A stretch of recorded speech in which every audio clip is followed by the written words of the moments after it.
வரப்போற வரலட்சுமி விரதம். அப்போ அம்மனுக்கு வளையல் மாலை போட போறீங்களா? அப்போ இத கேளுங்க.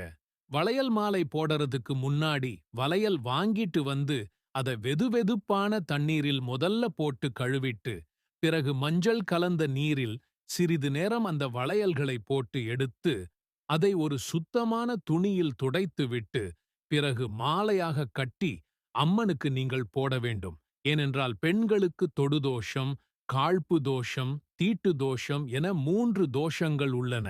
இந்த தோஷங்கள் உங்களை அண்டாமல் இருக்க வளையல்களை இப்படி செய்தால் அந்த தோஷங்கள் உங்களை அண்டாமல் பாதுகாத்துக் கொள்ளும்.